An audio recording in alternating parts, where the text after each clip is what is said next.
Hi everyone, and welcome to the webinar for Undertake Project Work Assessment 1. I'm Aidan, one of the mentors up in Queensland, and I'll be running through this with you today. So let's get started. Okay, what is today's purpose? So basically today I'll be running you through the requirements of the assessment, answering any sort of frequently asked questions, clarifying any confusion, and just giving you a pretty good idea of what the assessment's about and what it's asking of you. It's a fairly straightforward one today. You'll find this entire unit, the assessments are very closely tied together. So this assessment here will be really getting you started on the unit, getting that groundwork in. So how will the session run? Basically, I'll just run quickly through each of the questions. The assessment revolves around a report. 7 questions, 700 words, so about 100 words each. I'll just go through and make sure everyone's fully clear on what each question is asking of you.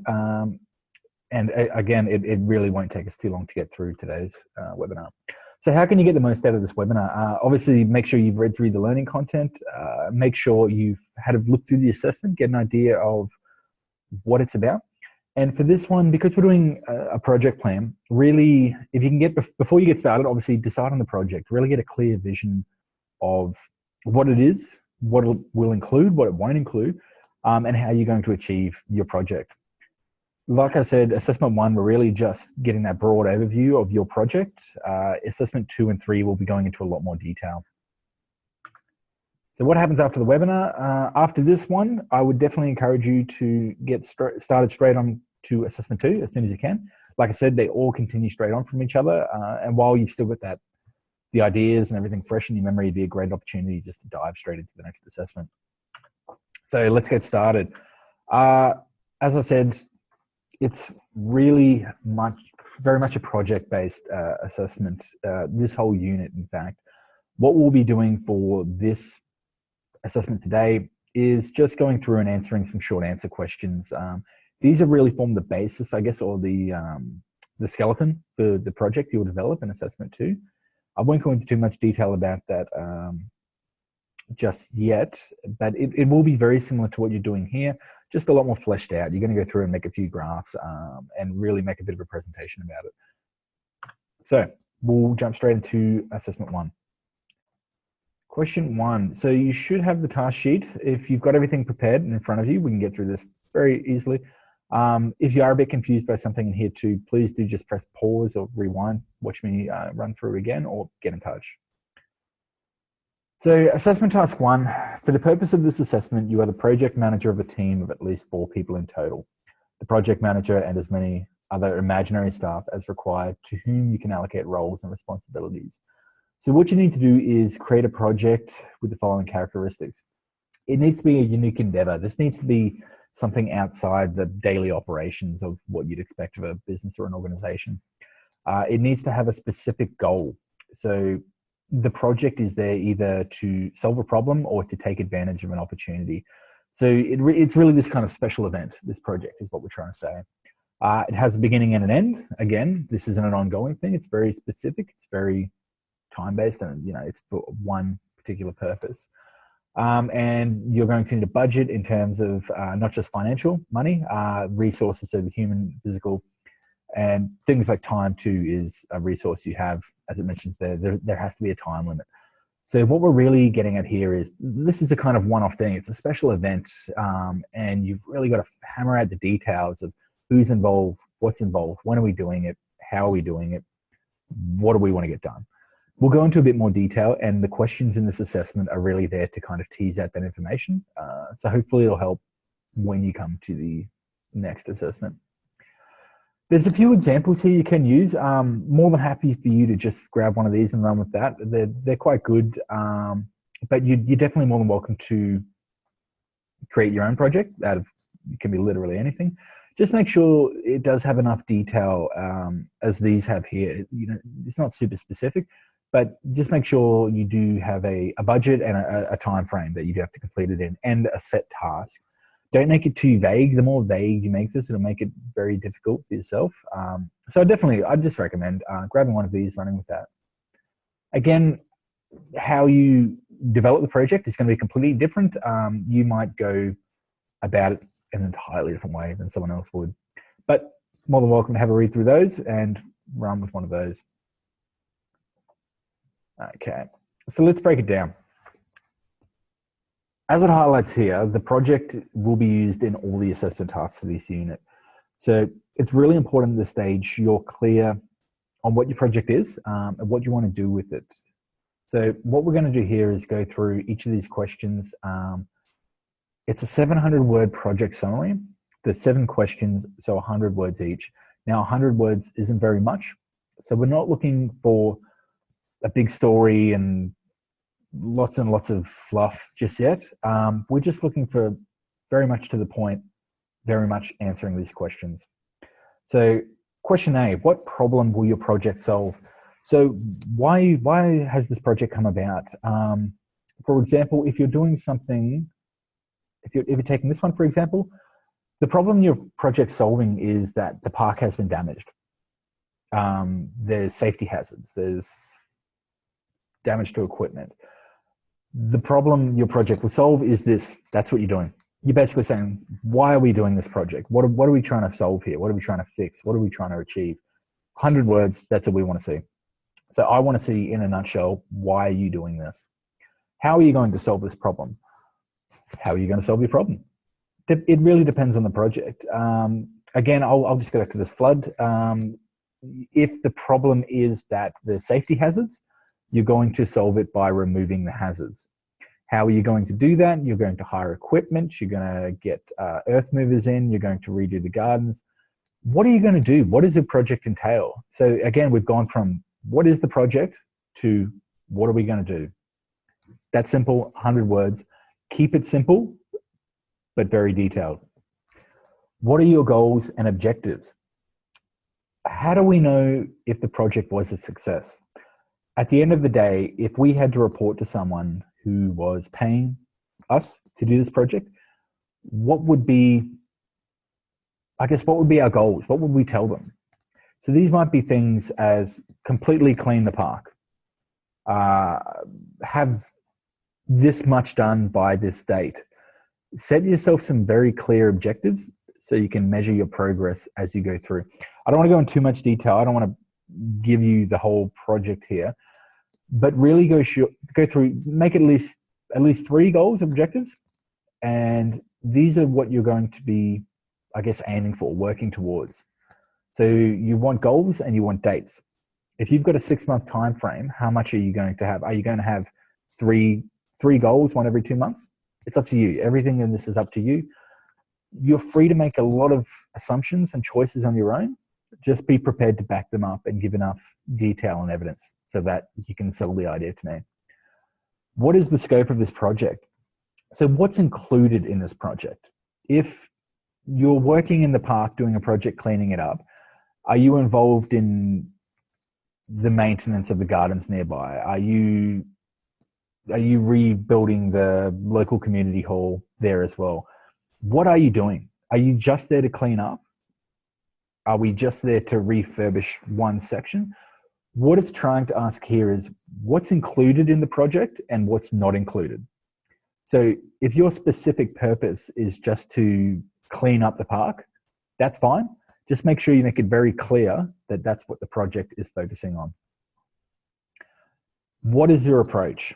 So this is very similar to how are you going to solve the problem, but here I want to see a bit more detail. So your approach might be month 1, it's going to be a cleanup. We're going to be doing this sort of thing. Month 2, we're going to implement this. Month 3, it's up to you. There can be literally anything here. I just want to make sure that it makes sense and that you can kind of paint the picture here. Remember that this is a project proposal. So you're trying to sell the idea. Really step me through. This is where I would say, okay, what are we doing? How are you going to do this? And you would go through and say, okay, we're going to start with this. And then we're going to go do this. And then we're going to do this and this. That's what I want to see in this section. Again, remember, 100 words, not huge, but you can do a few bullet points here and just very brief notes. But do try to paint the picture. F, who are your key internal and external stakeholders? How will you manage their different needs? What I would like to see here is 2 sections, internal and external stakeholders. I just want you to list who they are. So essentially who's involved in this project. And I guess we'll come to that, how we manage the different needs.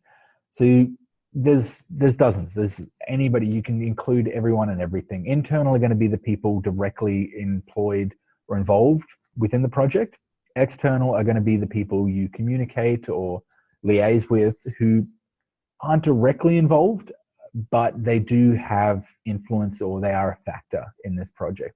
So these might be things like government bodies, local communities, anything like that, who you do have to consider and you do have to communicate your plan with, but they're not internal stakeholders such as your employees or contractors you might have. How will you manage their different needs? I just want to see a brief section there about how are you going to manage this communication? How are you going to make sure that everyone involved, all the key stakeholders are informed and on board? Sound good? And lastly, what are your success criteria? So following on from the goals, what are 3 success criteria? If you had to put a figure or a number on something for this project that you could present to someone and say, okay, this was a success, what would they be? Is it the amount of money you spent? So it might be we've spent less than $10,000. Is it the amount of time it's taken you to finish? Is it the number of plants you managed to plant in the park? Again, this could be absolutely anything based upon your project, but I want to see very specific figures or factors, anything here that at the end of the day, you can directly measure yourself against. So was this project a success? And we could go, okay, well, you said you were going to do 10 of these, you did 8. So it wasn't a success. You might have done 20 when you said you did 10. So it was a fantastic success, but it needs to be very specific because when we're reviewing the project and going back through, it's not really good enough to say, yeah, we did a pretty good job. We want to know exactly what happened, how it happened, and why it happened. Because then if you were reviewing this project, if it was a recurring project, if it happened later, you could go back to the information and you could improve upon the project. Sound good? So after that, because this is a proposal, we're looking for written confirmation and agreement. So this is simply something along the lines of, I guess, if everything is understood, you'd be asking for confirmation that someone could sign off and approve this project. That's all we're really looking for there. It doesn't really need to be much more than that. I think overall it's fairly straightforward. It looks a lot bigger than it is, but just remember 100 words per question, 700 words. It's really important here that I guess you start to visualize the project and put it together in your head. When we come to assessment 2, it will be a matter of really pulling these ideas out a bit further, developing a few charts. It's not really too difficult. It's a bit bigger though, because you do have to put a few charts and templates together. Perfect. So in recap, we've pretty well covered that. At the end of the day, if you can really convey your vision in each of these questions, answer what each one's saying without going overboard, like more than 1,000 words, it'll be perfect. The most important thing is that you sell the idea. So where to from here? Definitely have a go at this. If you still haven't really decided on a project, spend a bit of time thinking about that before you dive in, or it's going to get really confusing. Once you've sent this one off, really start thinking about how you're going to put this together. Because in assessment 2, we're going to be making the project. It's going to be the whole thing. So you really need to make sure you're 100% on what you're going to do before you start doing it. If you have any questions, feel free to get in touch with your mentor. This one is very open to interpretation. I find the biggest questions are, can I do this? Is this allowed? If it's reasonable and you can back up your assumption, if you say, okay, we might need this much time. Is that enough? Would that be realistic? You can write that. You can say it'll be 3 months to fix this whole park, but everything you do has to be based around how you're going to achieve that in that constraint. Hopefully that makes sense. Again, any confusion, just get in touch with us. My number is up there, 0466 376 861, or my email address there. Feel free to send me a text with any questions you might have. More than happy to run through this over the phone with anyone too, or in class, or over Skype or a webinar. Support available to you, really important. This one here, because it is a bit big, it can be a bit confusing. The study support session is a really great tool. Really spend some time working through it with your mentor. Like I said, it's not too difficult, but it can get a bit overwhelming. What I would suggest is to either get in touch with your mentor, let them know, have a discussion with them about when you're free, when they're available, or to go onto the LMS and you can book onto the study support sessions through there. So what's next? Give it a go.